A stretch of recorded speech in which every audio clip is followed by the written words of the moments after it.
ذالکم، پھر اس آیت پر غور کرو، یہ بات اس وجہ سے ہے بِأَنَّهُ إِذَا دُعِيَ اللَّهُ، بات یہ ہے کہ جب پکارا جاتا ہے اللہ کو وحدہ اکیلے، کفرتم تو تم انکار کرتے تھے، اکیلے کو نہیں مانیں گے بھئی، یہ کوئی بات ہوئی، ایک ہی خدا ایک ہی خدا۔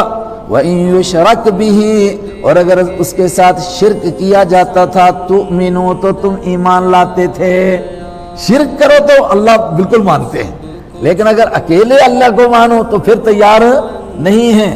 اور دنیا بھر کے جتنے مذہب کے لوگ ہیں سب یہی کہتے ہیں، ایک ایک کے پاس چلے جائیے، آپ ان سے پوچھئے اللہ اکیلے مالک کو مانتے ہو؟ کہتے بالکل اکیلا، اس کا کوئی شریک ہے؟ بالکل نہیں، اس کی کوئی رنگ روپ ہے، کوئی کچھ نہیں، تو پھر یہ فوٹو کس لیے آگے رکھے ہوئے ہیں؟ کہتے دیکھو ایک بڑی طاقت ہے، اس کے پاس تھوڑے ہم جا سکتے ہیں اسی طرح۔ مگر میں نے کہا دکھ تو یہ ہے کہ یہ بات ایمان والا کہہ رہا ہے، آج ایمان والا کہہ رہا ہے۔ ایک آدمی نے دوسرے سے کہا ایک مسجد میں ہمارے ہیں جموں میں کہ آپ کہاں گئے تھے؟ کہتے ہیں نماز پڑھنے کے لیے۔ کہتا ہے اس سے بہتر تھا آپ تھوڑی دیر گھنٹی مار لیتے۔ وہ حیران ہو گیا، ریٹائر چیف انجینئر، چھوٹے نہیں بڑے ہوتے تھے، پڑھا لکھا آدمی۔ اس نے کہا یہاں میں نے کیا خطا کی؟ کہا تم کو معلوم نہیں ان کے پیچھے نماز نہیں ہوتی ہے؟ کہا کیوں نہیں ہوتی ہے؟ کہتا ہے یہ بد عقیدہ لوگ ہیں، اتنی عقل بھی نہیں آپ کو؟ کہا ان کے عقیدوں میں کیا بد عقیدگی آئی ہے؟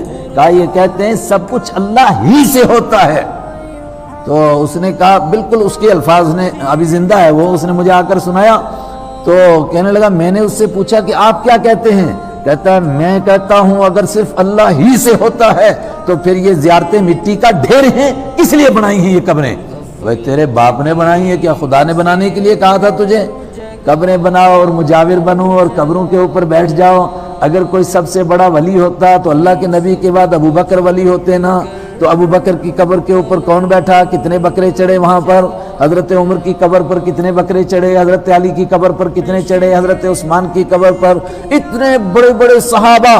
تو کیا یہ اللہ کے دین نے یہ طریقہ بتایا؟ یہ اس طبقے نے نکالا جو مندر کو چھوڑ کر آیا، مگر ان کو وہاں یاد آ رہی تھی مسجد میں آ کر چڑھاوے کی، انہوں نے وہ ڈپارٹمنٹ یہاں شروع کر دیا۔ انہوں نے کہا کہ بھئی پیسے کے بغیر نہیں کام چلے گا، وہی برہمن زادے۔ انہوں نے کہا نہیں بھئی مراببی کہ برہمن زدیم، اقبال کہتا ہے برہمن زادے ہیں، وہاں سے کچھ نہ کچھ تو ہم لے کر آئے ہیں نا، تو وہاں جو چڑھاوے چڑھتے تھے وہ کھانے کے لیے ڈپارٹمنٹ دوسرا شروع کر دیا۔ اب بالکل یہ الفاظ میں نے نقل کیے ایک مولوی صاحب کے، ابھی جس نے مجھ کو سنایا وہ بھی زندہ ہے، وہ کتاب لینے گیا تھا ان کے پاس تو وہ ٹال رہا تھا اس کو، تو اس نے کہا اچھا آپ نماز پڑھنے جا رہے ہو واپس مجھے آنا؟ کہتا ہے میں واپس گیا، اس نے کہا کہ یہ مفتی عنایت اللہ، اس کے پیچھے نماز پڑھنے سے تو اچھا تھا آپ کو گھنٹی مارنی تھی۔ اور یہ وہ طبقہ ہے آج حرم میں نماز نہیں پڑھتا ہے، اللہ آپ کو لے جائے، آپ جب نماز کے لیے اندر جا رہے ہوں گے اندر سے باہر بھاگ رہا ہوگا۔ کیا وہ منظر ہے، کیا ان کی مت ماری گئی ہے۔ اور یہ چند لوگ ہیں ان کے ملا جو ان کو بے وقوف بنا رہے ہیں اپنی جیبوں کو بھرنے کے لیے۔ عام عوام کا یہ سوچ نہیں ہے، مگر عوام بے وقوف بن رہی ہے، ان کو عقل ہی نہیں، وہ ان کے پیچھے دوڑ رہے ہیں، ان کو معلوم ہی نہیں، اور وہ چند ٹکوں کے لیے سب کچھ بیچ گئے ہیں۔ ذالکم، تم سے کہتا ہوں یہ بات اس وجہ سے ہے بِأَنَّهُ إِذَا دُعِيَ اللَّهُ، بات یہ ہے کہ جب پکارا جاتا تھا اللہ کو وحدہ اکیلے، کفرتم تو تم کفر کرتے تھے، وَإِن يُشْرَكْ بِهِ، اور اگر شرک کیا جاتا تھا اللہ کے ساتھ تُؤْمِنُوا تو تم ایمان لاتے تھے۔ بھئی شرک کے ساتھ ایمان کیا بچ گیا؟ یہی بات کہ اللہ بھی ہے مگر ساتھ میں غیر اللہ بھی ہے۔ فَالْحُكْمُ لِلَّهِ، اب تو حکم صرف اللہ کا چلے گا، اب تم اللہ کے ساتھ شریک ٹھہراتے رہے، مکہ کے مشرک لات کو، عزا کو، حبل کو، اب کرو ان سے مانگو، ان سے بولو یہاں سے نکالو ہمیں جہنم سے، اب کوئی نہیں نکال سکتا ہے۔ فالحکم، تو آج فیصلہ ہے للہ، اللہ ہی کے لیے، العلی جو بلند ہے، الکبیری جو بہت بڑا ہے، وہ اللہ ہی فیصلہ کر۔ میرے نوجوان ساتھیوں، ہم اسی فتنے سے دو چار ہیں، میں آپ سے یہ کہنے کے لیے آیا آپ یہ سب کچھ پڑھو بہت اچھا، لیکن دن میں کم سے کم ایک مرتبہ سوچا کرو کہ ایک دن یہاں سے جانا بھی ہے، مرنا بھی ہے، اور وہاں جانے کا کب نمبر آئے، کس کا جوانی میں نمبر آئے، کس کا بڑھاپے میں نمبر آئے، کس کا بچپن میں نمبر آئے، کچھ معلوم نہیں ہے۔ دنیا کتنی ترقی کرے وہ نہیں بتا سکتی ہے کس کی موت کب آئے گی، نہ معلوم ہی نہیں ہو سکتا ہے کون کب مرے گا، بھی یار دن تموت، کہاں مرے گا کچھ پتا نہیں۔ اور اللہ تعالیٰ کہتا ہے اکاد اخفیہا لتجزا کل نفس بما تسعی، یہ بتاؤں گا بھی کسی کو نہیں، پڑھتے رہو سیکھتے رہو، نہیں کسی کو معلوم ہو سکتا ہے. کیوں؟ تاکہ ہر آدمی یہ سوچ کر زندگی گزارے کہ شاید آج ہی میرا نمبر آ جائے. اگر آج ہی میری زندگی کا آخری دن ہو جائے، خدا نہ کرے ایسا ہو جائے، تو میں دیکھوں میں نے کل کے لیے کیا تیار کیا، وہاں کے لیے کچھ جمع کیا کہ نہیں کیا. میرے ساتھیو، اس کے لیے فکر کرو آپ، اور کم سے کم اتنا کرو کہ جب ہم کو معلوم ہے کہ مرنا ضرور ہے، موت ضرور آنی ہے، اللہ کے سامنے ضرور جانا ہے، تو جو بھی کام کریں تو اس کے بارے میں ایک مرتبہ سوچا کرو کہ جس طرح ہم کو یہ شرم آتی ہے کہ اپنے والد سے ملیں گے اور والد کو پتا چلا کہ بیٹے کو میں نے موبائل دیا تھا کہ آن لائن تو پڑھتے رہنا اور یہ موبائل سے یہ گندے کام کرتا رہا. آدمی سوچتا ہے، بیٹی سوچتی ہے کہ ماں سے ملوں گی، ماں کہے گی کہ میں تو تجھے بڑی نیک سمجھتی تھی اور تو نیک نہیں نکلی، تو کتنی شرمندگی ہوگی ہماری. تو جب ہم اپنے مالک کے پاس جائیں گے، اللہ کے پاس جائیں گے، اور جانا ضرور ہے، کوئی طاقت نہیں جو ہم کو بچا سکے وہاں سے، تو ہم سے کوئی ایسا کام نہ ہو جائے کہ ہم کو کہا جائے کہ تم کیا کر کے آئے ہو، کیا یہ سارے کام تم کرتے رہے؟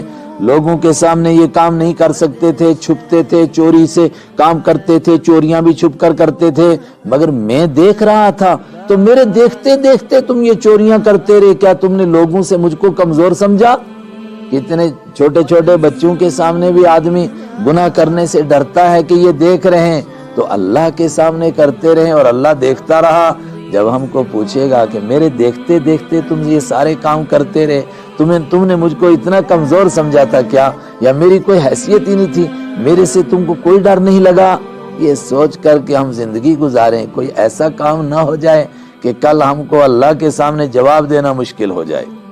اس سے بڑی بات کہ ہم سب کلمہ پڑھنے والے ہیں.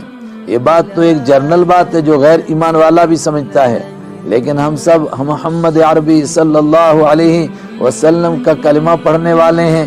تو میں اور آپ ہر وقت میں یہ سوچیں کہ کبھی نہ کبھی تو ان کے سامنے جانا ہے، حوض کوثر پر تو پہنچنا ہے. اگر انہوں نے کہہ دیا کہ تم تو ہمارے امتی نہیں لگتے ہو، تمہارے کام تو ہمارے جیسے نہیں ہیں، اور حدیث میں ہے آپ حوض پر ہوں گے، حوض کوثر بانٹ رہے ہوں گے، ایک طبقہ آ رہا ہوگا اور آپ ان کو ڈانٹ رہے ہوں گے کہ تم اتنی دیر سے آ رہے ہو، کہاں تھے اب تک تم؟ اس وقت میں جبرائیل علیہ السلام بیچ میں آ جائیں گے اور وہ کہیں گے آپ کو نہیں معلوم کہ آپ کے بعد کیا کیا کرتے رہے، یہ صرف آپ کا نام لیتے تھے، کام کچھ اور کرتے تھے. اللہ کے نبی فرماتے ہیں پھر میں بھی کہوں گا سحقن، دفع ہو جاؤ، دفع ہو جاؤ. من ذا الذی غیر بعدی دینی، جو میرے بعد میرے دین کو بدلتے رہے، نام میرا لیتے رہے، کام کچھ اور کرتے رہے، میرے سامنے مت آؤ، مجھے منہ مت دکھاؤ، کہا ان کو دوسری طرف جہنم کی طرف دھکیل دیا جائے گا. ہم ہر زندگی کا ہر لمحہ اس طرح گزاریں، اپنے دوسرے ساتھیوں کو بھی بتائیں، اپنے پڑوسیوں کو بھی بتائیں کہ بھئی ہم کو مرنا بھی ہے، تو دیکھو ہم نے وہاں کے لیے کیا کیا تیاری کی ہے، اور جب مرنا ہے تو شرمندگی کا کوئی کام نہ ہو جائے کہ وہاں جائیں اور ہم کو بڑی شرمندگی اٹھانی پڑے کہ تم نام تو ہمارا لیتے تھے اور کام کسی اور کا کرتے تھے. نام تو تم نے رسول پاک صلی اللہ علیہ وسلم کی بیٹیوں کے جیسے رکھے، کسی کا فاطمہ، کسی کا ام کلثوم، کسی کا زینب، نام ہمارے رکھے اور کام کسی اور کے تھے. اللہ مجھے بھی اور آپ کو بھی اس سے بچائے. چونکہ آپ کے نصاب تعلیم سے اس چیپٹر کو نکال دیا گیا ہے کہ کوئی مرنا بھی چیز ہے، اس کے لیے آپ کم سے کم تھوڑا سا وقت نکالا کریں، تھوڑا سا وقت تو قرآن پاک بھی پڑھیں، تھوڑا سا ہی پڑھیں، اتنا ہی سمجھیں کہ مرنے کا بھی کوئی چکر ہے. ورنہ ایسا نہ ہو کہ مجھے اور آپ کو موت آئے اور اللہ کی عدالت میں پیش ہوں اور ہم سے پوچھا جائے کہ کرتے کیا رہے تم، کہ تم کو کبھی موت کا خیال ہی نہیں آیا؟ ایک مرتبہ تو سوچتے زندگی میں کہ ہم کو مرنا ہے، کرتے کیا رہے؟ تو پھر انسان چپ ہوگا، اللہ کی طرف سے جواب آئے گا وَلَهُمْ أَعْمَالٌ مِّن دُونِ ذَلِكَ هُمْ لَهَا عَامِلُونَ. یہ بڑے بزی لوگ تھے، بڑے کام تھے، ان کو موت کو یاد کرنے کا موقع ہی نہیں ملا. اللہ مجھے بھی اور آپ کو